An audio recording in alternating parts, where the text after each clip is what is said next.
यम मन्यसे मातुलेयं प्रियं मित्रं सुहृत्तमं अकरोत् सचिवं दूतं सौहृदादथ सारथिं। जिनको तुम अपने मामा का लड़का समझ रहे हो, जिनको तुम अपना प्रिय मित्र समझ रहे हो, अपना हितैषी समझ रहे हो, तो और जिनको अपना तुमने दूत बनाया, जिनको सारथी बनाया, वो कौन है? तो कहे कि हमारे ये इतना ही मैं जानता हूँ। युधिष्ठिर कहने लगे कि इतना मैं जानता हूँ कि ये हमारे मामा के लड़के हैं। तो कहने लगे कि ये वो नहीं है जो तुम समझ रहे हो, क्योंकि इनके विषय में कोई नहीं जान सकता है। तो कहने लगे कि इनके प्रभाव में यस्यानुभावं भगवान वेद गुह्यतमं शिव देवर्षि नारद साक्षात भगवान कपिलो नृप। उन्होंने कहा कि इनके प्रभाव को शंकर भगवान भी नहीं जान पाते हैं। यहाँ पर कहें अस्यानुभावं भगवान वेद गुह्यतमं शिव है, इनके प्रभाव को शंकर भगवान ही अच्छी तरह समझ सकते हैं। और कौन? क्योंकि देवर्षि नारद, साक्षात कपिल भगवान, इनको वही समझ सकते। तुम क्या समझोगे? तुम तो यही समझोगे कि हमारे मामा के लड़के हैं। इसलिए ये सर्वात्मनः सदृशो यस्याव नहं कृते तत्कथं मति वैषम्यम निरवद्य न क्वचित। कहने लगे कि ये ऐसे ही हैं, इनकी माया से कोई समझ ही नहीं पाता है, सबकी मति को फेर देते हैं। अब तुमसे क्या बात करना युधिष्ठिर, चलो अब भगवान से डायरेक्ट बात करते हैं। अब हमारा अंतिम समय है, कम से कम अपने जीवन का कल्याण करें, इसके लिए मुझे भगवान से बात करनी है। तो कहने लगे कि सदैव देवो भगवान प्रतीक्षिता कलेवरं यावद सौहिनोम्यहं प्रसन्नहातारुणलोचनो लसत् मुखाम्बुजो ध्यानपथश्चतुर्भुजम्।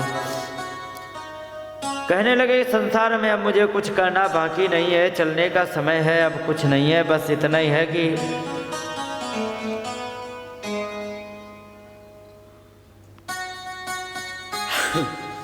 आप हमारी अब प्रतीक्षा करो। क्योंकि कब तक नहीं, कलेवरम यावद असौ हिनोमि हम, जब तक मैं अपने शरीर को ना छोड़ दूं तब तक प्रतीक्षा करो। प्रतीक्षिताम, प्रतीक्षा करो। भगवान ने कहा कि हे भगवान, ये और विचित्र बात है, क्योंकि इनको इच्छा मृत्यु का वरदान है। ऊपर से इच्छा मृत्यु का वरदान होने पर पता नहीं कब शरीर छोड़ें, और मुझे अब प्रतीक्षा करनी। चलो खड़े हो गए, मुंह लटका के खड़े हो गए। उन्होंने कहा कि भगवान ऐसे मत खड़े हो, ऐसे क्यों ना खड़े हो? तो कहे कि चलते समय का दर्शन मैं कर रहा हूँ, और चलते समय में आप यदि प्रसन्न चित्त नहीं दिखाई पड़े तो क्या लाभ है। इसलिए आप प्रसन्न चित्त दिखाई पड़ो। तो प्रसन्न हासारुण लोचनो लसन, प्रसन्न चित्त होकर के हास मुस्कुराते हुए, अरुण लोचन उल्लसम,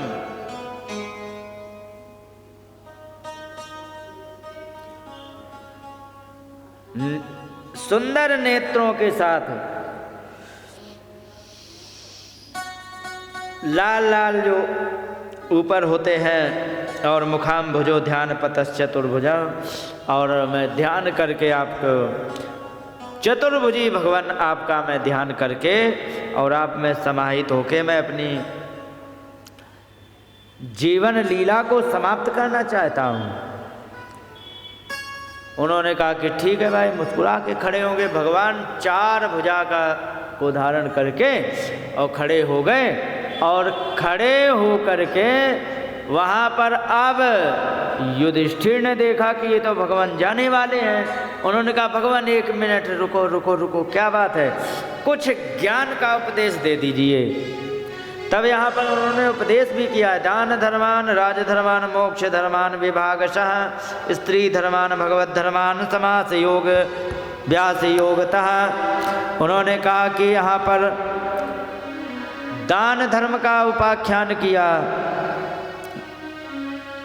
राज के धर्म को वर्णन किया, मोक्ष का धर्म बताया, विभाग सामान्य अलग अलग प्रकार से, और स्त्री धर्मान स्त्रियों का क्या धर्म होता है, भगवत धर्मान भगवान के भक्तों का क्या धर्म होता है, समास योग व्यास योगतः।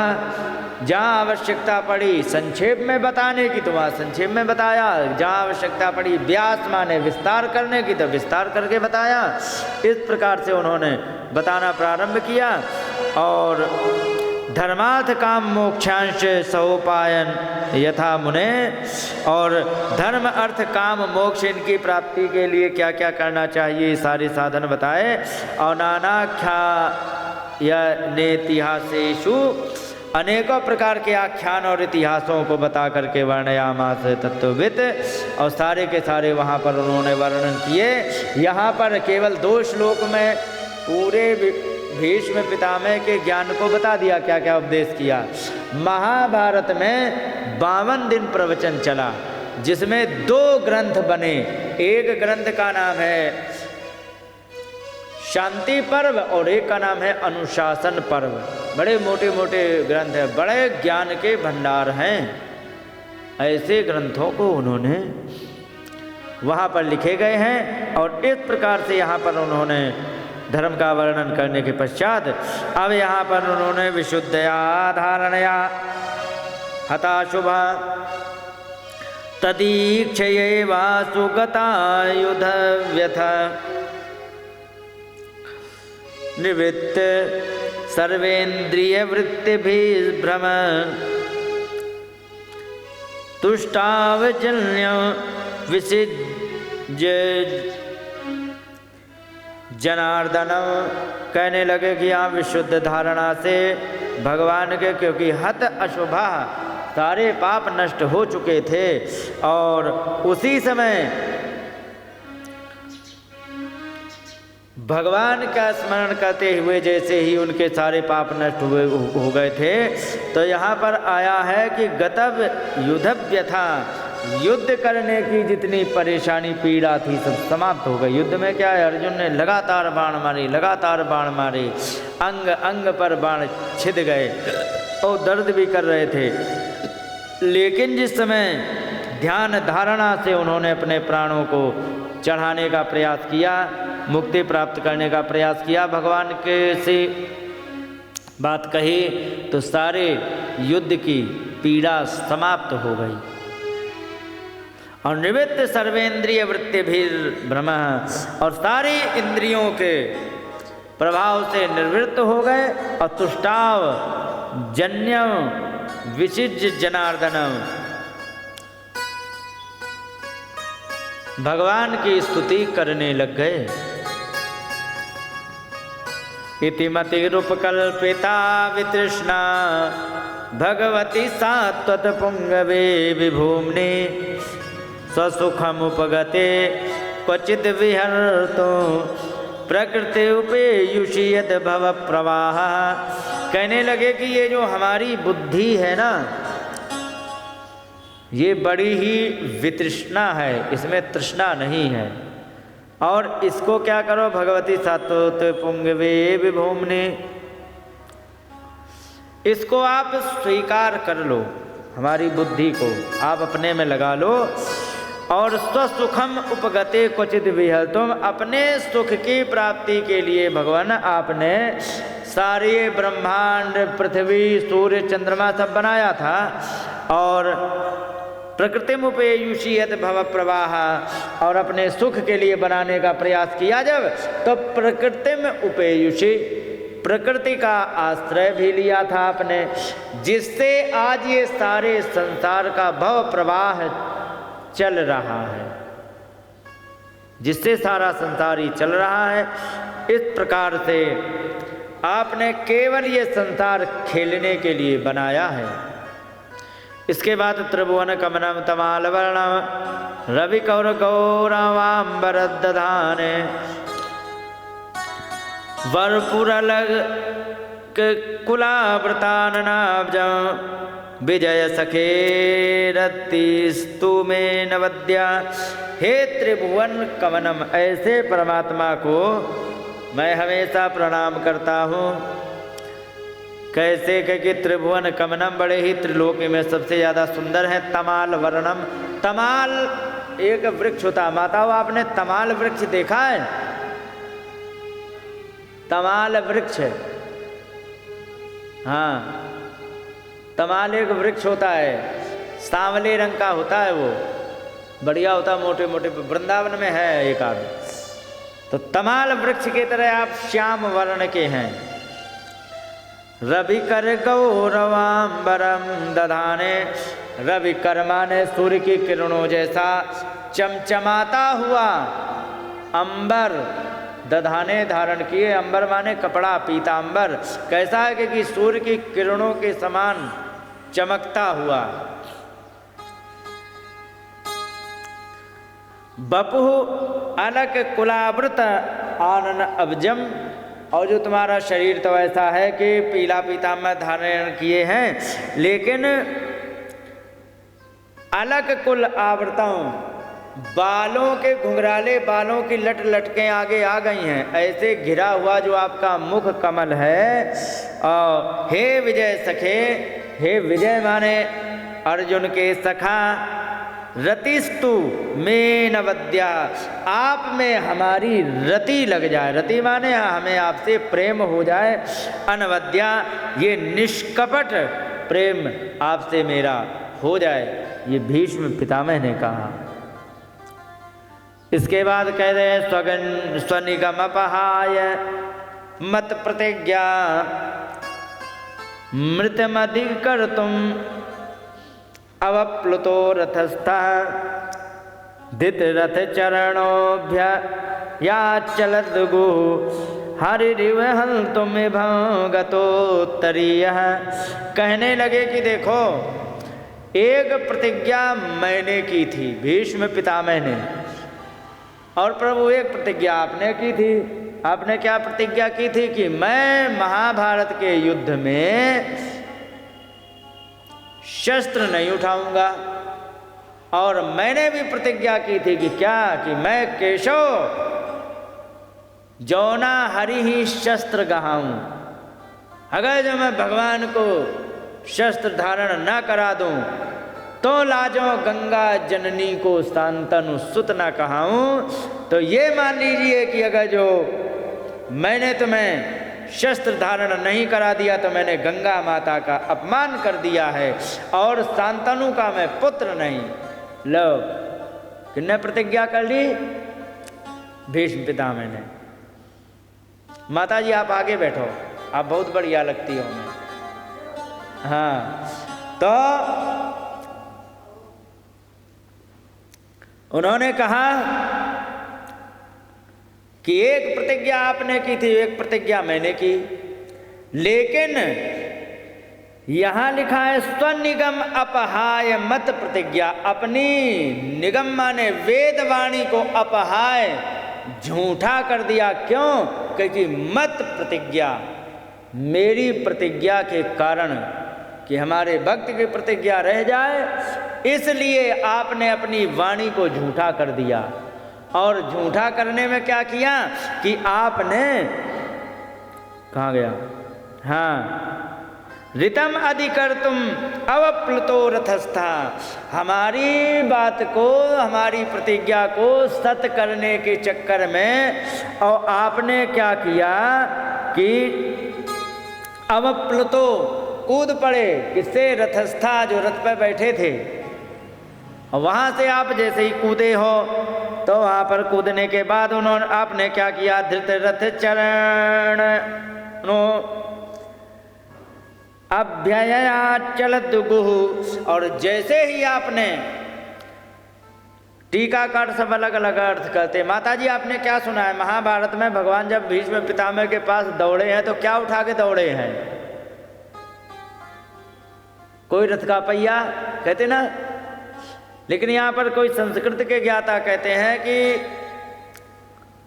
रथ चरण माने रथ के पांव क्या होते हैं? पहिया। उसके जैसा एक और उनके पास भी तो शस्त्र था, क्या था? गोल गोल भगवान के पास था ना, सुदर्शन चक्र। हाँ, तो कुछ टीकाकार ऐसा कहते हैं कि सुदर्शन चक्र लेके दौड़े, और कुछ ऐसे ही शब्द सीधी सी बात है। आपको एक बात बता दें माता, आपने जिसने भी अनुभव किया हो, रामचरितमानस की विशेषता मालूम है क्या है? चाहे वो क्लास 5 तक पढ़ा हो तो रामचरितमानस को पढ़ करके एकदम बड़ा आनंद से भर जाता है, और चाहे वो PhD किए हो संस्कृत में वो भी पढ़ेगा, आनंद से भर जाएगा। लेकिन अगर कोई योग्यता दिखाने के लिए यदि वहाँ पर बैठ जाए तो ऐसे ऐसे चौपाइयों में ऐसे ऐसे शब्द हैं जो बड़े बड़े वैयाकरणी लटक जाते हैं। तो अगर जो सीधे सीधे भगवान की कथा का रस लेना है तो इतना ही जान लो कि यहाँ पर लिखा है धित रथ चरणों अभ्ययात चलत गुह, और आपने रथ का चरण माने रथ का पहिया जो उठाया लेके दौड़ पड़े, तो यही भी ठीक मान लो, कोई दिक्कत नहीं है। और जैसे ही दौड़े तो हुआ कि चलत गुह, गुह माने पृथ्वी हिलने लग गई, और जैसे ही पृथ्वी हिली तो यहाँ पर का आगे लिखा है कि हरिव हंतुम इभम गतोत्तरिया, जैसे सिंह किसी हाथी को मारने के लिए एकदम दौड़ पड़ता है, उसी प्रकार से आप दौड़े, और परिणाम क्या निकला कि गत उत्तरीय, उत्तरीय कहते दुपट्टा को, आपका दुपट्टा सरक गया, आपको पता ही नहीं लगा, इतनी तेज दौड़े कि पृथ्वी हिलने लग गई। और जैसे ही पृथ्वी हिलने लग गई, आप रथ का पहिया लेके दौड़े, तुरंत मैंने अपने धनुष बाण रख दिए, बस प्रभु अब तो मार डालो, कोई दिक्कत नहीं, चलेगा। क्यों मार डालो? हमने अपनी प्रतिज्ञा को रख लिया। लेकिन सच्चाई ये नहीं है भगवान कहेगी, क्या है? क्योंकि सच्चाई ये है कि आपने अपनी वाणी को अब जानबूझ के झूठा बना लिया, क्योंकि मत प्रतिज्ञा, मेरी प्रतिज्ञा को रितम सत्य करने के लिए, अधिकर तुम मेरी बात को सच करने के लिए आपने अपनी बात को झूठा किया है, और आपने केवल मुझ पर कृपा की है, समझे? और इसी के बाद शीत विशिखा तो विशीर्ण दंश क्षतज परिप्लुत आततायिनो में प्रसभम भी ससार मदलवार्थ सा भवतु में भगवान गतिर्मुकुंद। कहने लगे कि जिस समय मैंने लगातार बाण, आपने ऐसे थोड़े रथ उठा लिया था, रथ का पहिया, जब मैंने इतना परेशान आपको कर लिया तब आप परेशान होकर के आपने रथ का पहिया उठाया था। इतने लगातार बाण मारे कि तुम्हारा कवच टूट गया, अर्जुन की जान पर बन गई, सब कुछ नष्ट भ्रष्ट कर दिया। तब आपको गुस्सा आया कि ये तो मुझे भी नहीं छोड़ रहा, तब आप गुस्से में रथ के पहिया को लेके भगे थे। लेकिन जब आप रथ के पहिए को लेके भगे थे ना, तो उस समय क्योंकि शीत शिखी हतो, बाणों के द्वारा परेशान होकर के विशीर्ण दंशा, तुम्हारा कवच जो टूट गया था, तो उसी से आपने वहाँ से दौड़ करके जिस समय भागे थे ना, तो वो भागना जो है वो वाली झांकी हमारे मन में आज भी बसी हुई है। क्या सुंदर भगवान आप लग रहे थे कि आपने रथ का पहिया ले लिया है और दौड़ पड़े हैं गुस्से में, और इसके बाद तुम्हारा दुपट्टा गिर गया है, गिरता उड़ता चला जा रहा है पीछे की तरफ, आपको पता ही नहीं, और वो झांकी हमारे दृश्य मन में बसी है। प्रसभम अभिससार, प्रसभम माने मैंने जबरदस्ती आपको उकसाया था, तब आप भगे थे। मद पदार्थ मेरे मारने के लिए जिस समय आए थे, सा भवत में भगवान गतिर मुकुंद। हे भगवान, वही वाली झांकी का दर्शन करके मुझे बड़ा आनंद आता है। हे प्रभु, वही गति आप में ही हमारी, वही भगवान में हमारी गति हो जाए, बस यही हमें आपसे प्रार्थना है। भगवान सब सुन रहे हैं। और आगे कहा है, ललित गति विलास वल गुहास प्रणय निरीक्षण कल्पितोरुमान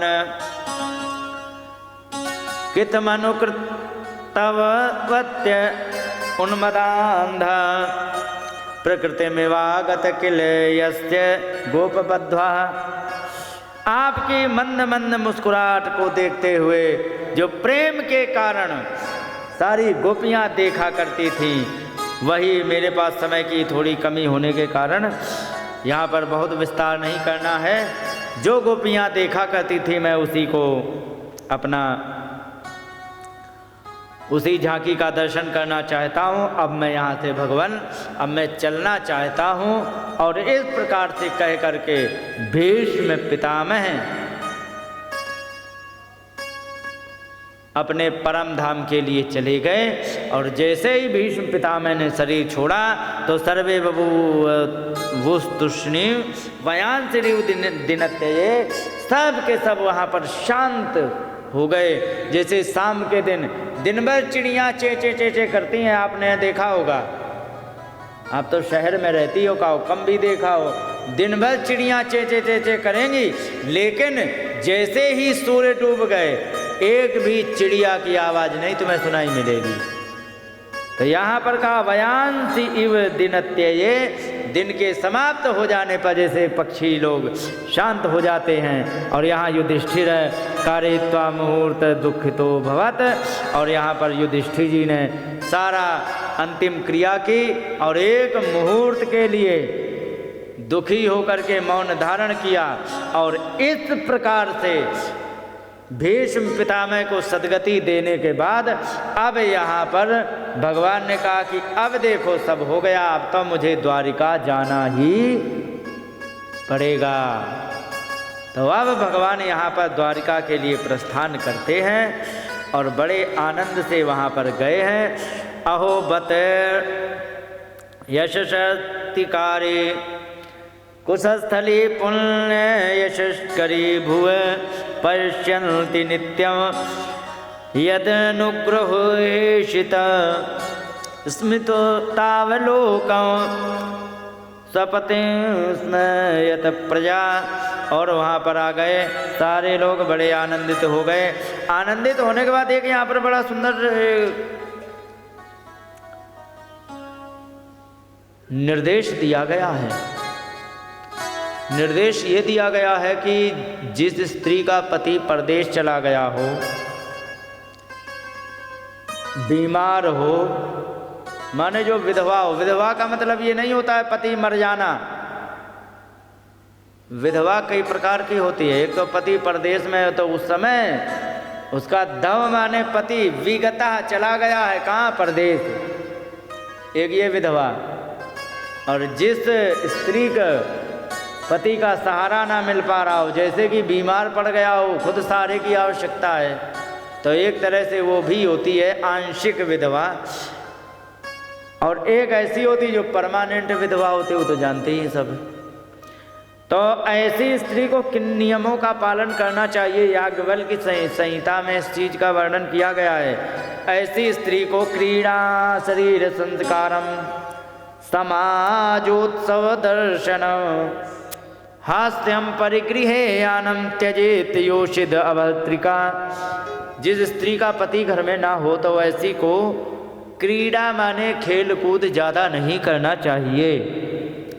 और शरीर संस्कारम, शरीर को ज़्यादा सजाए ना, माने ब्यूटी पार्लर ना जाए।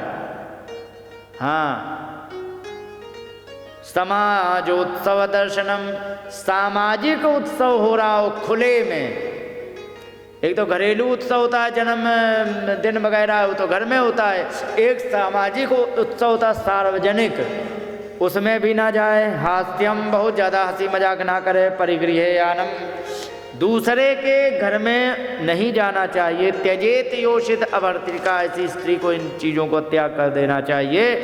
और इस प्रकार से यहाँ पर बड़े प्रेम से भगवान आकर के द्वारिका में निवास करने लगे। बोलिए गोविंद भगवान की।